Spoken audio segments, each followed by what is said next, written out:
आप मेरे सिर पर लटके इन बल्ब्स को देख रहे होंगे।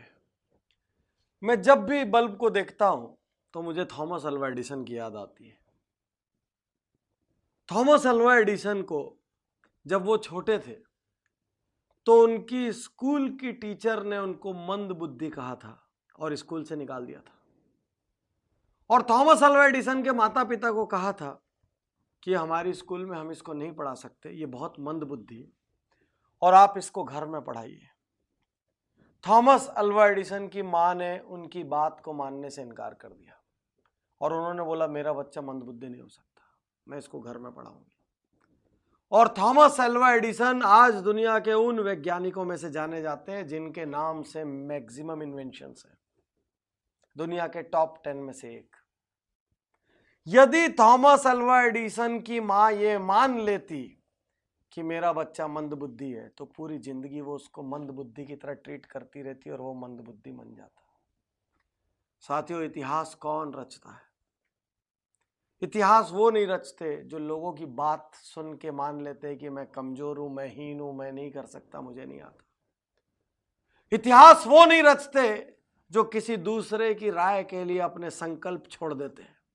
इतिहास वो नहीं रचते जो कोई दूसरा डिस्करेज करता है, डिसहार्टन करता है तो अपने टारगेट्स छोड़ देते हैं। इतिहास वो नहीं रचते जो कोई उनसे खराब व्यवहार करता है तो वो अपना अच्छा व्यवहार छोड़ देते हैं। इतिहास वो नहीं रचते जो जरा सा टॉर्चर पाके अपना टारगेट छोड़ देते हैं। इतिहास वो रचते हैं जो सहते हैं। इतिहास वो रचते हैं जो खड़े होते हैं। अभी अभी एक शानदार फिल्म आई दंगल, आपने देखी होगी। गीता बबीता, महावीर सिंह फोगाट, कैसे इतिहास रचा। जब महावीर सिंह फोगाट ने अपनी बेटियों को तैयार करना शुरू किया तो पूरे गांव ने मजाक उड़ाया। महावीर सिंह फोगाट ने उनको सुबह सुबह उठाया, उनके बाल कटवा दिए, उनके खाने पीने पर रोक लगा दी, सब कुछ किया।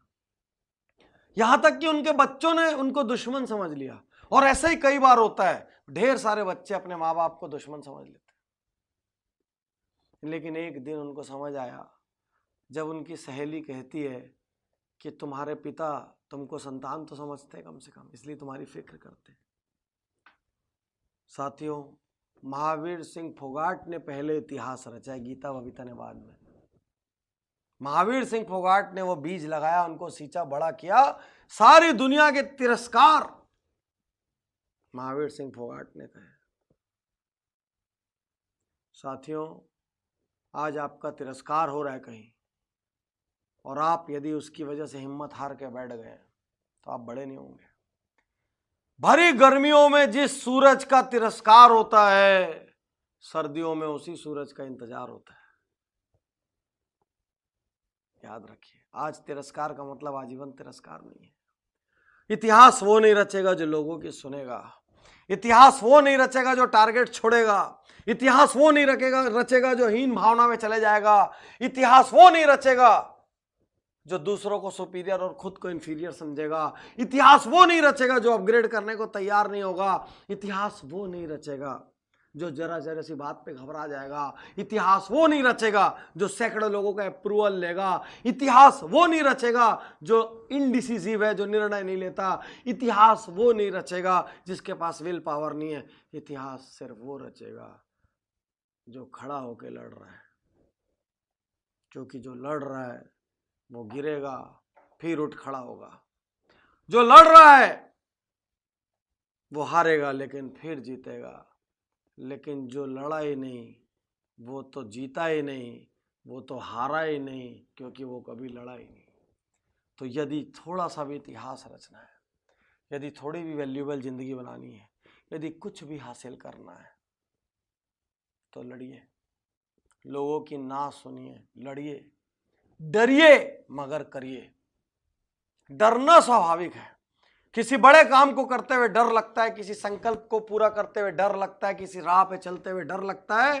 दुनिया की बड़ी ऑनलाइन अखबार की मालिक एरियाना हफिंगटन कहती है मुझे बहुत डर लगता है, मैं डरती हूं, because fear is normal, but मैं फिर भी करती हूं क्योंकि उसको करना जरूरी है। डरिए मगर करिए, क्योंकि इतिहास डरने वालों को याद नहीं रखेगा, इतिहास करने वालों को याद रखेगा। सम्मान डरने वालों का नहीं होगा, सम्मान करने वालों का होगा। करिए, कुछ करिए, ये जिंदगी आपकी है।